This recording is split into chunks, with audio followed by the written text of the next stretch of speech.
Assalamualaikum warahmatullahi wabarakatuh.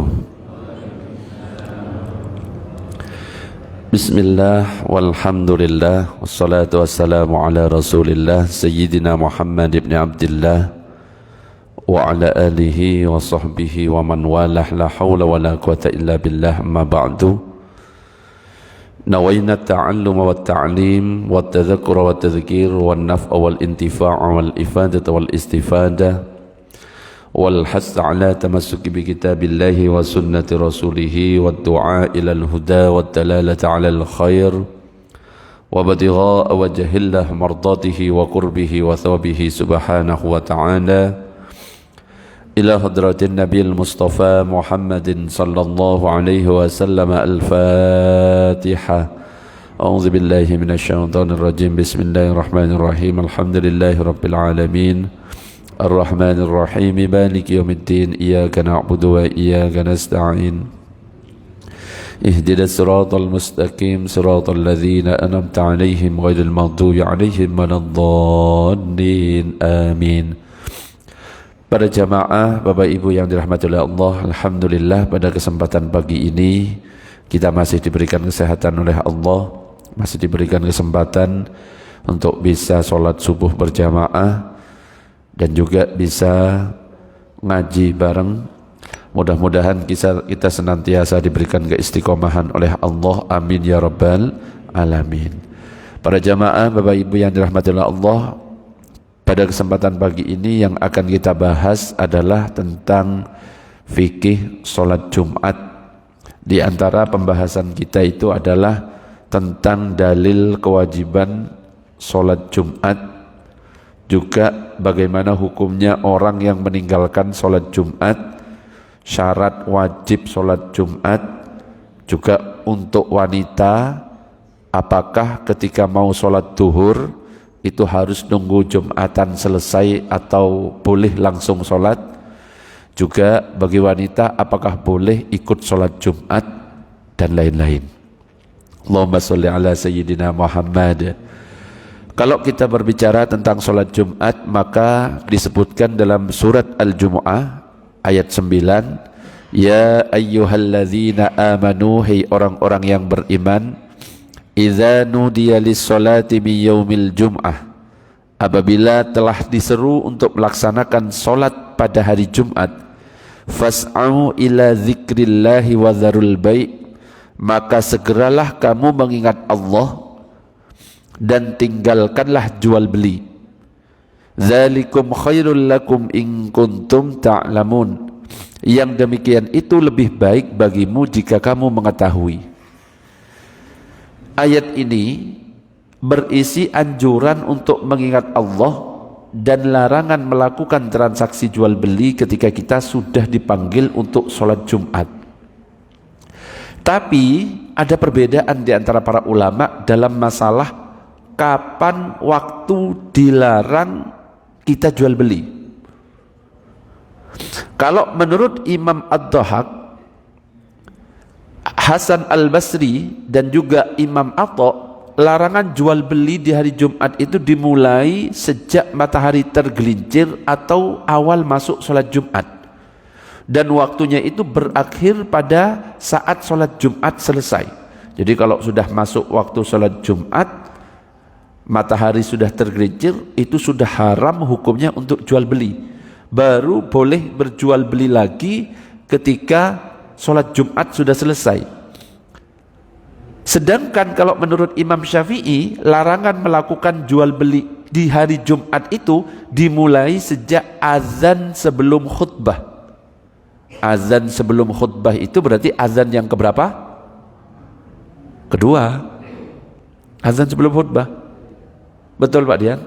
Gak pernah ikut sholat Jumat ah? Ini pagi-pagi wes buat emosi ya. Guyon Pak Dian.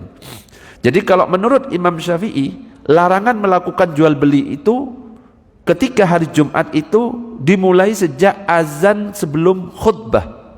Berarti azan sebelum khutbah itu berarti azan keberapa?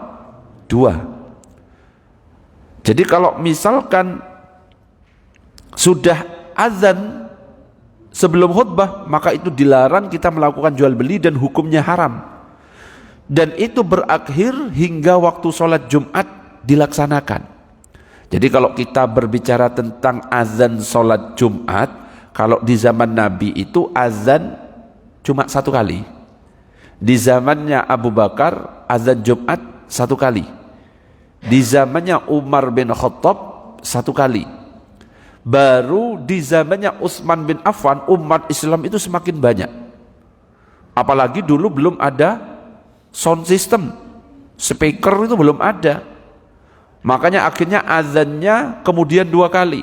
Cuma azannya di zaman Utsman itu dilakukan di pasar. Azan pertama dilakukan sebelum masuk waktu Jumat, dilakukan di pasar. Karena memang belum ada speaker pada waktu itu. Baru ketika masuk waktu Jumat, azan di masjid.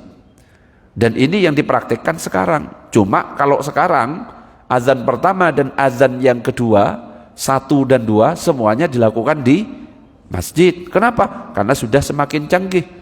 Sudah ada sound systemnya, sudah ada speakernya. Jadi nggak perlu kita ke pasar. Tapi kalau memang pengen seperti zamannya Nabi, ya monggo. Pasar terdekat di sini di mana?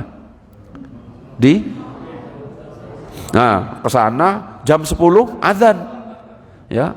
Kemudian jam setengah 12 azan lagi. Nah, kita ini agak beda. Kita azan pertama itu ketika sudah masuk waktu. Di zaman Nabi belum masuk waktu, bukan di zaman Nabi, di zamannya Utsman belum masuk waktu Jumat sudah azan pertama, ngasih peringatan. Ayo siap-siap, ini hari Jumat. Baru ketika masuk waktu, azannya baru di masjid dan itu sudah mulai khutbah. Jadi kalau misalkan di Indonesia itu azannya 2 kali, itu mengikuti pendapatnya Utsman bin Affan, cuma agak beda. Kalau Utsman itu dilakukan di pasar, kemudian yang kedua baru di masjid. Nah kalau kita semuanya dua-duanya di masjid, dan ini tidak masalah. Bahkan ini sampai sekarang tetap dipraktikkan di Masjidil Haram dan Masjid Nabawi. Masjidil Haram dan Masjid Nabawi sampai sekarang azannya ketika sholat Jumat 2 kali. Kalau Jumatan itu mulainya jam 12, azan pertama sebelum masuk waktu. Jam 12 kurang 10 azan pertama. Nah kalau kita di Masjid Nabawi atau Masjidil Haram, kalau azan pertama jangan sholat qobliyah. Kenapa? Itu belum masuk waktu. Waktu saya ke sana, saya cek.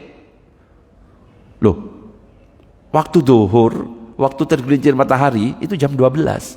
Lah kok wis azan jam 12 kurang 10? Ternyata itu azan pertama. Baru ketika jam 12 tet itu azan lagi. Makanya di antara para ulama itu nanti ada perbedaan tentang apakah ada qobliyah Jumat ataukah tidak ada. Dan kalau kita berbicara masalah fikih itu biasa. Nah kalau kita yang bermadzhab Syafi'i tetap disunnahkan untuk sholat sunnah qobliyah Jumat. Kapan kita sholat sunnah qobliyah Jumatnya? Ketika selesai azan pertama. Karena kalau di Indonesia azan pertama itu dilakukan ketika sudah masuk waktu. Maka kita berdiri sholat sunnah qobliyah Jumat. Kalau azan kedua kita fokus untuk mendengarkan khotib yang sedang berkhutbah. Allahumma sholli ala sayyidina Muhammad. Makanya dalam kitab tafsir Al-Qurtubi itu dikatakan wa fi waqti tahrimi qaulani. Terkait waktu keharaman jual beli ada 2 pendapat. Al-awwal yang pertama annahu min ba'diz zawali ilal faraghi minas shalah qala Dhahak wal Hasan wal Atha. Pertama dimulai sejak matahari tergelincir sampai sholat Jumat selesai dilaksanakan. Ini adalah pendapat Ad-Dhahak, Hasan dan Atha. Ats-tsani yang kedua min waqti adzanil khutbati ila waqti sholati qalahu Syafi'i. Yang kedua ini dimulai sejak azan khutbah sampai waktu sholat selesai, dan ini adalah pendapat Imam Syafi'i. Intinya kalau sudah mendekati sholat Jumat lebih amannya wis tinggalkan dulu jual belinya, ya, persiapan untuk sholat Jumat. Allahumma sholli ala sayyidina Muhammad. Dan tentang kewajiban sholat Jumat, dalam hadis yang diriwayatkan oleh Imam Abu Daud itu dikatakan, al-jumu'atu haqqun wajibun ala kulli muslimin fi jama'atin illa arba'atan, abdun mamlukun au imra'atun au sobiyun au maridun. Jumat itu wajib bagi setiap muslim dengan berjamaah. Jadi kalau misalkan kita sholat Jumat, yang imam harus niat sebagai imam, yang makmum harus niat sebagai makmum. Saya sholat fardhu Jumat makmum, saya sholat fardhu Jumat imam, harus seperti itu. Kalau tidak disebutkan bahwa dirinya sebagai makmum atau tidak disebutkan bahwa dirinya sebagai imam, tidak sah. Kenapa? Syaratnya sholat Jumat wajib berjamaah. Jadi wajib bagi setiap muslim dengan berjamaah melaksanakan sholat Jumat kecuali 4. Yang pertama adalah budak, yang kedua adalah wanita. Jadi perempuan, wanita tidak wajib sholat Jumat. Kalau seandainya ada wanita ikut sholat Jumat, gak perlu sholat duhur. Yang ketiga anak-anak. Yang keempat orang yang sakit, ini gak wajib. Makanya nanti akan ada lebih dalam pembahasan tentang jumlah jamaah yang dihitung itu berapa. Apakah anak kecil kalau ikut apakah termasuk hitungan atau tidak? Kalau ada wanita ikut sholat apakah termasuk hitungan atau tidak? Tapi nanti Imam Ibnul Munzir mengatakan wa ajma'u ala annal jumu'ah wajibatun alal ahrar al-balighin al-muqimin alladzina la udhra lahum. Para ulama telah ijma' bahwa sholat Jumat wajib atas orang laki-laki yang merdeka bukan budak, sudah balik, mukim, yang tidak ada uzur. Begitu juga yang disampaikan oleh Syekh Sayyid Sabiq bahwa ulama itu sepakat Jumat itu fardu ain, artinya setiap orang wajib melakukan, dan jumlahnya adalah 2 rakaat plus 2 khutbah. Bedanya kalau sholat id dengan sholat Jumat, kalau sholat Jumat khutbahnya di awal, kalau sholat id khutbahnya di akhir. Kalau ada khutbah dari sholat diletakkan di akhir, itu pertanda khutbahnya hukumnya sunnah. Kalau ada khutbah diletakkan di awal, itu pertanda bahwa hukum khutbahnya wajib. Makanya kalau ada orang sholat id, khutbahnya di belakang atau di awal? Di belakang. Habis sholat 2 rakaat sholat id terus pulang, sah atau tidak sholatnya? Sah. Kenapa? Khutbahnya hukumnya sunnah. Bahkan kalau imam habis sholat id selesai, assalamualaikum warahmatullahi, assalamualaikum warahmatullahi, imamnya buang angin, gak perlu wudu, ya. Kenapa? Karena khutbah sholat id hukumnya sunnah. Berbeda kalau misalkan khutbah Jumat terus buang angin, wajib wudu nanti. Dan ada pembahasan rincinya nanti. Allahumma sholli ala sayyidina Muhammad. Oke, sebelum saya lanjutkan muqaddimah tentang sholat Jumat sampai di sini, ada pertanyaan? Monggo kalau ada pertanyaan. Ibu-ibu, monggo, Bu. Waalaikumsalam warahmatullahi wabarakatuh. Tadi sudah dijelaskan kalau sholat Jumat itu wajib kecuali bagi golongan termasuk wanita. Kalau sudah sholat Jumat tidak usah sholat zuhur. Betul. Pertanyaannya, lebih utama mana? Seorang wanita ikut sholat Jumat atau sholat? Ya, kalau ditanya lebih utama mana, sebenarnya yang ikut Jumatan itu lebih sempurna dan lebih utama. Cuma jangan memaksakan, ya. Kenapa? Hukumnya nggak wajib bagi wanita. Tapi seandainya ada orang atau wanita ikut Jumat, itu lebih afdol.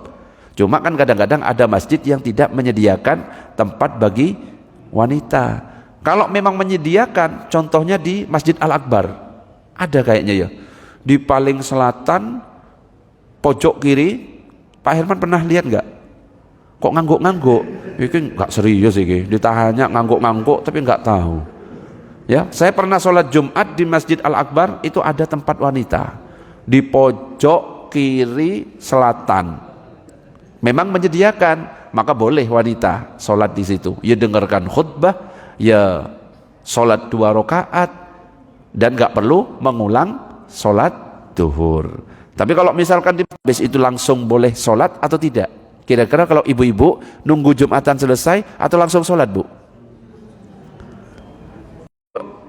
Biasanya nunggu Jumat, li'annaha fardun li ahlil kamal, bahkan sholat Jumat lebih baik sesuai dengan pertanyaan tadi.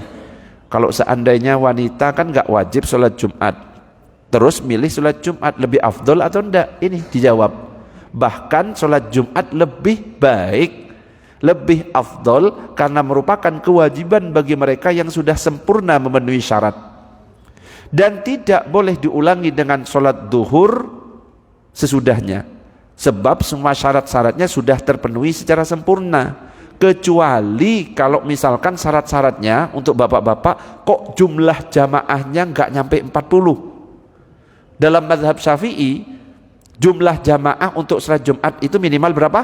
40. Dan yang 40 ini yang dihitung selain wanita, selain anak kecil, selain musafir. Itu tidak dihitung, itu yang saya sebutkan tadi. Dan selain yang tidur. Bayangkan yang hadir 100 semuanya tidur, cuma 3 yang melek, itu nggak sah sholat Jumatnya, hati-hati. Makanya untuk yang jadi khutbah jangan kelamaan. Khutbah Jumat sampai 40 menit, 30 menit, langsung habis itu coret ganti. Ya.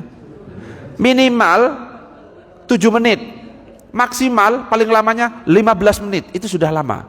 Kenapa? Karena memang ada hukum alam, ketika sudah salam khotib itu semuanya langsung tiba-tiba ngantuk. Betul Wanda?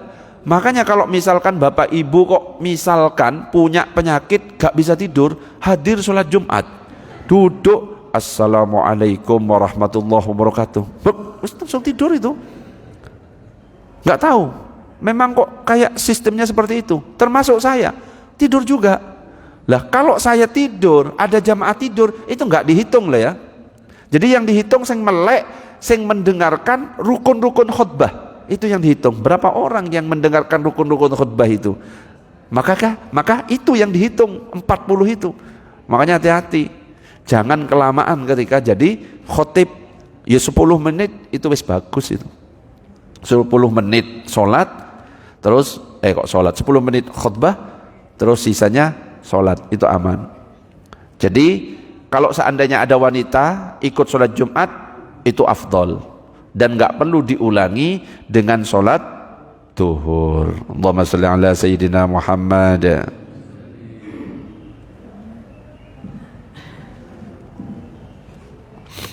Oke, ada pertanyaan sebelum dilanjutkan? Monggo. Assalamualaikum warahmatullahi wabarakatuh. Waalaikumsalam warahmatullahi wabarakatuh. Pada waktu azan pertama atau kedua, teman kita itu Pak Herman biasanya itu sholat sunnah. Itu hukumnya bagaimana? Yang kedua, pada waktu khotib sudah naik, itu ada sholat sunnah lagi, itu bagaimana hukumnya? Seharusnya itu kan mendengarkan khotib. Tambah satu lagi, tadi ulangan saya tentang khotib sudah naik, Pak Herman ketiduran, bukan tidur, ketiduran. Iki Pak Herman kabeh memang ya. Parah ya Pak Herman. Iya. Itu sangat tidak. Oke. Assalamualaikum Warahmatullahi wabarakatuh. Oke. Dalilnya tentang qobliyah Jumat ini. Jadi kalau memang kita mau sholat sunnah qobliyah, lakukan sholat sunnah qobliyah itu setelah azan pertama. Sisanya kalau di azan kedua, karena khotib itu sudah naik ke mimbar, usahakan itu sudah fokus mendengarkan khutbah. Itu kalau datangnya tidak terlambat. Dalil tentang adanya sholat sunnah qobliyah itu di antaranya adalah, nah ini dalilnya, Jadi memang ada perbedaan di antara para ulama. Ada yang mengatakan sunnah untuk sholat qobliyah Jumat, ada yang mengatakan tidak ada sholat sunnah qobliyah Jumat. Tapi kita pakai pendapat yang mengatakan ada sholat sunnah qobliyah Jumat, karena azan yang kita pakai adalah azan 2 kali, dan itu dilakukan setelah azan pertama. Dalilnya apa? Ma min sholatin mafrudatin illa wa baina yadaiha rakaatani. Semua sholat fardu itu pasti diikuti oleh sholat sunnah qobliyah 2 rakaat. Dan kita tahu sholat Jumat itu termasuk sholat wajib, sholat fardu, berarti ada qobliyahnya juga. Bahkan diceritakan kalau seandainya kita telat, nah kalau yang tadi itu kan kasusnya tidak telat, kita datangnya awal, maka sholat sunnah qobliyahnya adalah setelah azan pertama. Kalau misalkan belum azan pertama, ya kalau mau sholat namanya sholat tahiyatul masjid. Belum azan pertama, kita datang tahiyatul masjid, duduk. Azan pertama, kita berdiri, sholat sunnah qobliyah Jumat. Azan kedua, kita fokus setelahnya menyimak khutbah dari khotib. Tapi kalau seandainya kita datangnya terlambat saat khotib sedang berkhutbah, pertanyaannya adalah kita langsung duduk mendengarkan khutbah atau sholat dulu? Faham enggak sampai di sini? Kita datang terlambat saat sholat Jumat, sedangkan khotib sedang berkhutbah. Yang kita lakukan langsung duduk atau sholat 2 rakaat? Loh kok beda itu? Sholat 2 rakaat atau duduk? Yang bilang duduk alasannya apa? Mendengarkan khutbah wajib. Terus yang bilang sholat 2 rakaat itu alasannya apa? Gak punya alasan Ustaz ya. Padahal yang benar itu yang gak punya alasan tadi itu sholat 2 rakaat. Kenapa? Ini Rasulullah yang memerintahkan. Lah kalau ini tadi jawabannya khutbah lebih wajib, itu dalilnya mana? Gak punya, karena pakai logika. Khutbah kan wajib, sholat kan sunnah. Jadi saya ikut ini, itu pakai logika. Yang kita ikuti bukan logika, yang kita ikuti apa yang terjadi dan apa yang diperintahkan oleh Rasulullah. Karena ini pernah terjadi di zaman Nabi, sebagaimana yang diriwayatkan oleh Ibnu Majah. Hadisnya seperti ini: Ja'a Sulaik al-Ghatafani wa Rasulullah sallallahu alaihi wasallam yakhtubu. Ada salah satu sahabat Nabi bernama Sulaik al-Ghatafani datang ke masjid sedangkan Rasulullah itu sedang berkhutbah. Pada waktu itu khutbah Jumat. Faqala lahun Nabi sallallahu alaihi wasallam asallaita rak'ataini qabla an taji'a. Jadi Sulaik itu langsung duduk. Ya, Rasulullah nanya kepada Sulaik itu, apakah kamu sudah sholat sebelum datang ke sini? Kira-kira kalau misalkan sebelum datang ke sini berarti sholatnya di rumah. Kalau sholat di rumah kira-kira sholat apa? Qobliyah apa tahiyatul masjid? Qobliyah. Kalau tahiyatul masjid pasti di masjid. Lah ternyata jawabannya apa? Lah, tidak ya Rasulullah, saya belum sholat. Rasulullah kemudian mengatakan fasolli rak'ataini wa tajawwaz fihima. Bangun, sholat 2 rakaat, ringankan bacaannya. Berarti sekarang kesimpulannya, kalau seandainya ada orang datang terlambat, khotib sedang berkhutbah, duduk atau sholat? Sholat. Tapi bacaannya yang ringan-ringan, jangan panjang-panjang. Kalau misalkan mau baca surat pendek, inna a'tainakal kautsar atau qul huwallahu ahad, jangan malah wis datangnya telat, sing dibaca an-naba, terus yang kedua an-nazi'at, akhirnya khutbahnya selesai. Langsung sholat, kalau perlu gak baca surat pendek gak apa-apa. Allahu Akbar, Al-Fatihah, langsung rukuk, bacanya sekali, pokoknya yang ringan. Setelah selesai langsung duduk. Yang benar seperti itu. Bisa difahami? Kita kalau jawab gak pakai logika kita, tapi pakai apa yang diperintahkan oleh Rasulullah. Rasulullah yang memerintahkan ini. Memang kalau secara logika, lu kan khutbah wajib, kenapa kok malah sholat? Loh, kalau Rasulullah yang memerintahkan, kira-kira mau ngeyel apa enggak? Ya enggak boleh ngeyel. Faham sampai di sini? Jadi wes sholat, Allahu Akbar. Ustadz, saya datangnya pas azan kedua. Paham maksudnya? Kita masuk, khotib sudah di mimbar, lagi azan. Apa yang dilakukan? Langsung sholat atau dengarkan azan dulu? Pernah nggak kejadian? Pernah. Coba sholat atau dengarkan azan dulu? Berdiri dengarkan azan atau langsung sholat? Dengarkan azan dulu. Ketika la ilaha illallah, sholat ringan langsung duduk.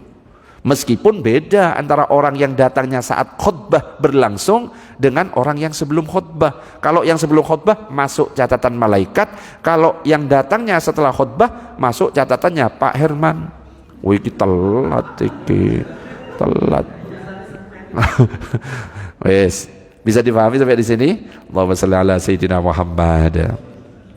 Nah, sekarang bagaimana kalau ibu-ibu? Tadi ibu-ibu sempat saya tanya, apakah sholatnya itu nunggu Jumatan selesai atau langsung ketika sudah azan boleh sholat duhur? Dan ini dibahas dalam kitab Al-Mughni yang ditulis oleh Ibnu Qudamah.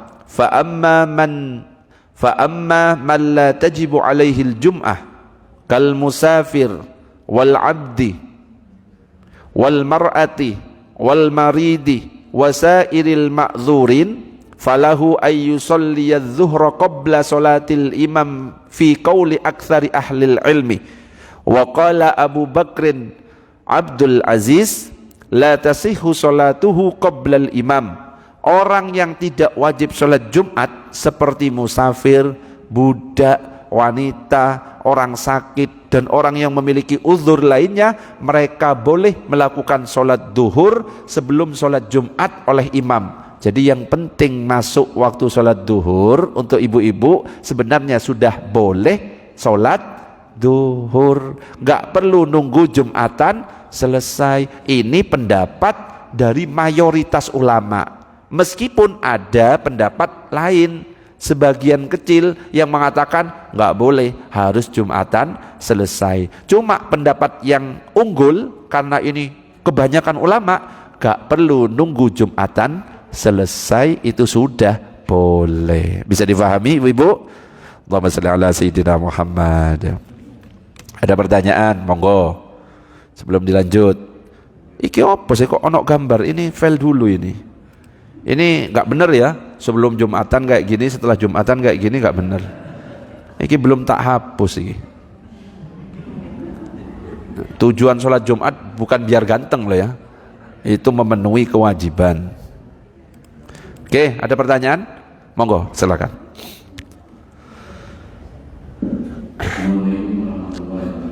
Assalamualaikum warahmatullahi wabarakatuh. Bagaimana seandainya kita terlambat, sudah selesai khutbah baru datang, untuk kita apakah atau mungkin pernah terjadi sudah sholat satu rakaat kita baru datang, itu apakah kita tetap sebagai masbuk atau bagaimana? Ya, itu Pak Herman bukan? Ya bisa jadi ya. Embo Pak Herman saya ngendi kayak dua Herman. Ya, kalau seandainya kita datangnya pas khutbah selesai, lagi sholat, Allahu Akbar, asyhadu an la ilaha illallah, kita baru datang. Apakah kita masih mendapatkan sholat Jumat? Apakah kita cukup sholat 2 rakaat atau menjadi 4? Tetap sholatnya 2 rakaat dan masih dianggap dapat sholat Jumat, cuma beda dengan orang yang mendapatkan khutbah. Jadi seseorang dikatakan mendapatkan sholat Jumat selama dia itu masih mendapatkan rukuk terakhir di rakaat kedua dari sholat Jumat. Faham sampai di sini? Saya ulangi, rukuk terakhir di rakaat kedua. Sudah rakaat kedua, kita masih dapatkan rukuknya, cukup nambahnya 1 rakaat. Tapi kalau nggak dapatkan rukuk, sujud terakhir, bisa bayangkan sampai di sini, itu niatnya sholat Jumat, tapi nambahnya 4. Bisa dipahami? Saya ulangi. Kalau misalkan sudah masuk rakaat kedua, imam lagi rukuk, Pak Herman datang, Allahu Akbar, dapat rukuk. Berarti Pak Herman ketinggalan berapa rakaat? 1. Loh Ustadz, khutbahnya? Enggak. Ini bukan masalah khutbah antara dia dapat khutbah atau enggak, nanti pahalanya beda, pembahasan yang beda. Ini apakah nambah 1 rakaat atau 3? Nah ini, ketika Pak Herman dapat rukuk, maka Pak Herman masih dapat 1 rakaat. Artinya kurang 1 rakaat dari sholat Jumat. Nanti setelah salam, Pak Herman cukup berdiri 1 rakaat. Jelas sampai di sini? Tapi ya beda dengan yang dapat dari awal khutbah dapat, itu beda pahalanya. Terus ada lagi orang yang datangnya sujud terakhir, Allahu Akbar, dia sujud. Pertanyaannya, dapat rakaat apa enggak? Tidak dapat sama sekali. Dia niatnya ketika sholat karena ikut imam, maka niatnya adalah sholat Jumat. Karena dia nggak dapat rakaat sama sekali, maka bukan nambah 2 rakaat, karena Jumatnya nggak dapat sebenarnya. Maka menjadi 4. Niatnya Jumat, tapi menjadi 4. Sampai di sini bisa dipahami, itu fikih dari sholat Jumat bagi orang yang masbuk. Allahumma sholli ala sayyidina Muhammad. Ada pertanyaan lagi sampai di sini? Monggo, silakan. Mik.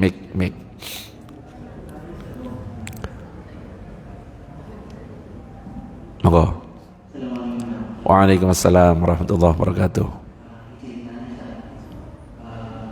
pertama terkait sholat sunnah Qobliyah. Ini kebetulan datang waktu Khutbah.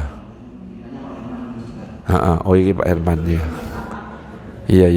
Waktu khutbah beliau datang melaksanakan sholat sunnah qobliyah.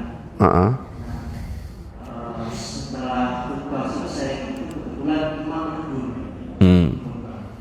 Sebenarnya untuk sholat sunnah itu dilaksanakan di luar area masjid. Setelah itu termasuk agar tidak mengganggu kekhusyuan jamaah lain dalam mendengarkan khutbah. Itu bagaimana? Yang pertama, yang kedua terkait tadi adalah syarat sholat Jumat, salah satunya adalah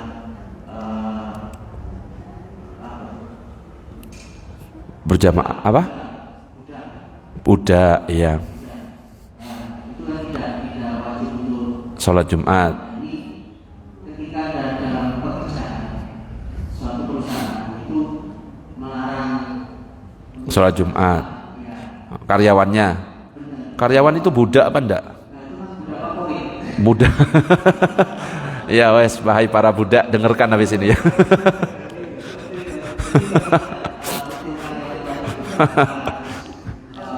Melanggar peraturan perusahaan. Wes, ini pertanyaannya para budak ya. Oke. Setelah selesai sholat Jumat, karena melihat ada orang yang sholat sunnah mungkin pas khutbah, akhirnya imamnya menegur, gitu ya. Negurnya itu setelah selesai sholat, setelah khutbah. Negurnya setelah selesai khutbah. Sebaiknya sholatnya di area luar masjid, misalkan di rumah tetangga, nggak enak ya. Atau di fasum. Kan di area masjid. Kalau di teras itu masih masjid loh. Kadang-kadang Ustadz salah faham, dikira teras masjid itu bukan masjid. Rasulullah, ada orang langsung duduk, disuruh sholat keluar apa di tempatnya? Itu di dalam masjid atau di luar masjid?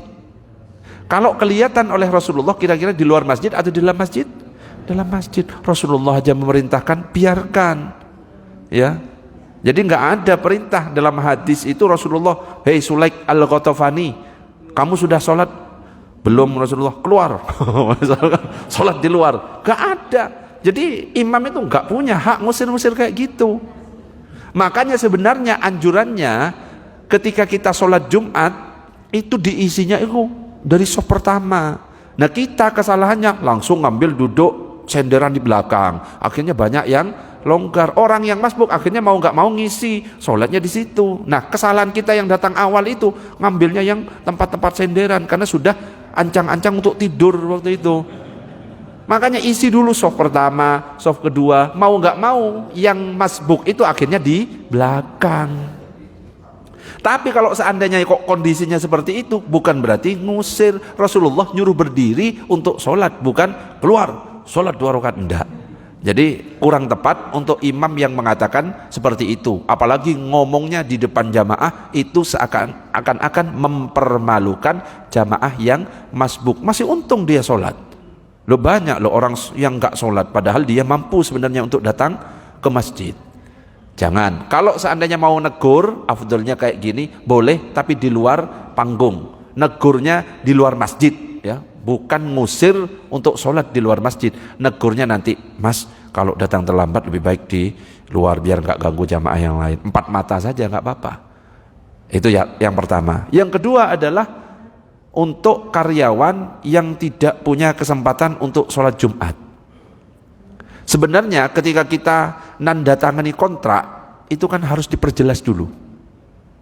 Diperjelas apakah ada waktu sholat atau tidak. Ketika kita sudah nandatangan, berarti kan kita sudah sepakat dengan aturan perusahaan.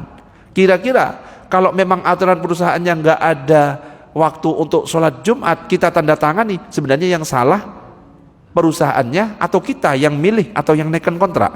Sebenarnya kita yang sudah salah di awal. Cuma kalau sudah terjadi, mau nggak mau kan kita harus memikirkan apakah kita sholat Jumat atau enggak. Pertanyaannya, apakah memang nggak ada waktu sama sekali?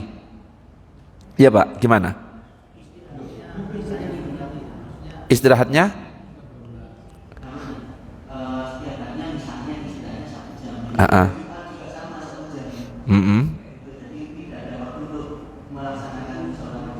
Istirahatnya jam berapa misalkan?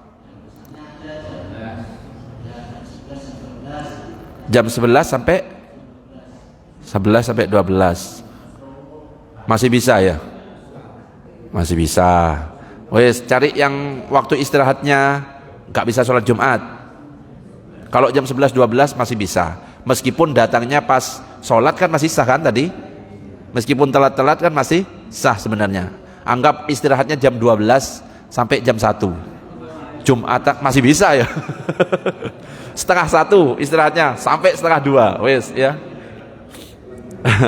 Kalau seandainya izin itu boleh apa enggak? Kalau seandainya izin boleh apa enggak? Belum nyoba, berarti dicoba dulu ya. Nanti pertanyaannya di bulan depan. Ternyata gak boleh Ustaz, saya jawab nanti ya.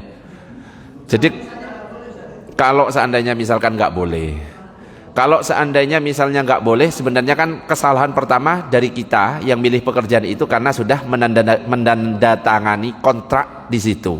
Maka sambil kita pikirkan, meskipun kita nggak sholat Jumat, kalau seandainya sholatnya di perusahaannya, boleh apa enggak? Sholat di perusahaannya, ngadakan di perusahaannya, boleh apa enggak? Yang penting di dalam area perusahaan.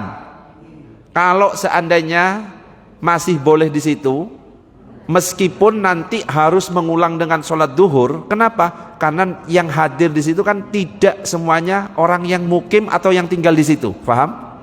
Ini solusi kalau memang gak boleh keluar dari perusahaan untuk sholat Jumat di masjid kampung misalkan.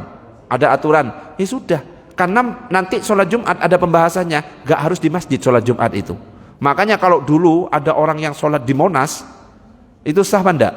Sah menurut jumhur ulama, tidak sah menurut Imam Malik. Nah kita pakai pendapat yang mengatakan sah, ngadakan di kantor itu, ya. Loh Ustadz tidak terpenuhi, kenapa? Ini ada yang dari desa ini dari desa ini. Karena ada yang tidak terpenuhi, maka nanti setelah sholat Jumatnya langsung berdiri sholat duhur. Bisa difahami sampai di sini? Lah saya waktu Covid, Masjid Sukri Adenan yang biasanya saya sholat itu ditutup, gak boleh sholat Jumat. Yang nutup siapa? Saya, ketua takmirnya. Akhirnya setelah saya putuskan ditutup masjidnya, saya bingung sendiri, saya sholatnya di mana? Akhirnya saya sholat di musola depan rumah saya. Saya sholat, jumlah jamaahnya cuma 12. Saya khutbahnya singkat, yang penting rukun-rukunnya Alhamdulillah, ya, Allahumma sholli ala Sayyidina Muhammad, ittaqullah. Cuma gitu. Para jamaah, habis ini kita sholat Jumat. Barakallahu li wa lakum fil Qur'anil azim. Itu sudah sah. Tinggal khutbah kedua. Ya, sama kayak tadi. Gak usah panjang-panjang. Habis itu saya sholat Jumat. Setelah sholat Jumat, jamaah, ayo langsung berdiri sholat duhur. Kenapa? Sholat Jumat yang saya lakukan tidak terpenuhi syaratnya. Jumlah jamaahnya tidaknya mencapai 40. Jadi sama seperti yang di kantor. Kalau memang boleh di area situ, sepakati. Ayo Pak, berapapun diajak yang mau sholat Jumat. Yang bisa berbicara untuk khutbah, baca nggak masalah. Tapi nanti diulangi dengan sholat duhur. Kenapa? Tidak terpenuhi mungkin jumlahnya atau jamaahnya tidak semuanya dari penduduk situ. Bisa dipahami? Allahumma shalli ala sayyidina Muhammad. Wes, ini sudah jam 6. Insyaallah ini baru fikih. Masih ada? Monggo. Ini fikih Jumat part 1. Nanti ada part 2. Monggo. Waalaikumsalam warahmatullahi wabarakatuh. Iya. Mengenai doa, jadi ada beberapa musim itu yang bila minim doa daripada saat sebelum imam tadi ngomong yang benar itu doa, kemudian pada saat kebalik dua itu juga ada doa itu sebenarnya doa. Kalau misalkan bila tidak, apa memang ada kewajiban dari kita di saat sebelum naik dan pada saat di ibadah itu ada doa. Ya. Ada Bilal yang memimpin doa di khutbah pertama dan khutbah kedua. Sebenarnya kan Bilal itu nggak wajib. Ya, yang pakai Bilal itu di kalangan Nahdlatul Ulama. Ya ma'asyiral muslimin. Kalau di zaman Nabi nggak pakai kayak gitu. Langsung aja maju, habis itu azan. Nah, kita itu sambil diperingatkan oleh si Bilal itu. Kalau sudah khotib naik ke mimbar, jangan kamu berbicara, diem. Itu sebenarnya gitu. Terus habis itu ansitu wasma'u wati'u jami'atar rahimakumullah, maju si khotib, betul? Ada yang langsung assalamualaikum warahmatullahi wabarakatuh, langsung duduk. Ada yang doa Allahumma dalalala panjang, amin amin. Apakah boleh? Itu semuanya tidak wajib. Kalau seandainya doa diaminkan, kalau nggak pakai doa ya sudah tetap sah. Wong nggak pakai Bilal juga tetap sah. Yang pertama. Yang kedua adalah di khutbah kedua, apakah ada doa dipimpin oleh? Kalau dipimpin Bilal nggak ada. Kalau yang ada di khutbah kedua, sebelum khutbah kedua, jeda antara dua khutbah, ada baca sholawat. Nah itu nggak masalah, ya. Allahumma sholli, kita doa di situ. Itu waktu mustajab untuk berdoa. Doanya sendiri-sendiri, nggak perlu dipimpin oleh Bilal ataupun imam. Kalau Bilal memang mau ngasih sholawat, silahkan sholawat. Kita nggak perlu nunggu sholawatnya selesai baru doa. Enggak, yang penting imam sudah, khotib sudah duduk, langsung kita angkat tangan, itu doanya masing-masing. Mau masjid yang pakai sholawat, ya monggo. Yang nggak pakai sholawat, ya silahkan. Semuanya sama-sama sah. Jadi kalau di NU itu sebenarnya cuma ngasih peringatan, hei kaum muslimin, habis ini akan laksanakan sholat Jumat. Sholat Jumat ini adalah sholat hari rayanya bagi fakir, pengganti sholat duhur. Nanti kalau khotib naik, itu sebenarnya artinya seperti itu, ngasih peringatan. Cuma kerennya karena pakai bahasa Arab, kita nggak paham. Amin, amin. Padahal bukan doa itu peringatan. Makanya kalau khotib sudah naik mimbar, meneng amin. Opo iki? Gak penting banget deh. Enggak, itu mengingatkan. Kalau khotib gitu, ya itu cuma mengingatkan. Baru khotibnya. Nah kalau yang versi Muhammadiyah itu kan para jamaah untuk yang bertindak sebagai imam dan khotib pada kesempatan sholat Jumat hari ini adalah Ustadz siapa? Sama sebenarnya, ya. Yang satunya pakai berdiri, pakai bawa tongkat, satunya sambil duduk. Para jamaah sebelum sholat Jumat dimulai, ada beberapa info itu sama, ya. Cuma bahasanya aja. Yang ini mengingatkan versi bahasa Arab, yang satunya nginfo versi bahasa Indonesia. Sama-sama sah gitu. Allahumma sholli ala sayyidina Muhammad. Jadi jangan sembarangan amin amin amin ya. Nanti haji umroh ada orang marah-marah, amin amin gara-gara bahasa Arab. Bukan lah. Allahumma sholli ala sayyidina Muhammad. Pembahasan berikutnya nanti adalah bagaimana hukum orang bepergian di hari Jumat. Ini part 1. Misalkan spill sedikit karena ini sudah agak siang. Kalau seandainya hari Jumat kita berangkat jam 8 pagi, apakah boleh kita meninggalkan sholat Jumat? Faham sampai di sini? Kapan sholat Jumat boleh kita ganti dengan sholat duhur? Kapan seorang musafir boleh menjamak antara Jumat dan Asar? Itu insya Allah akan kita bahas di pertemuan berikutnya. Karena fikih sholat Jumat ini agak panjang, maka ini baru part 1. Subhanakallahumma wa bihamdika asyhadu an la ilaha illa anta astaghfiruka wa atubu ilaik. Kita tutup. Assalamualaikum warahmatullahi wabarakatuh.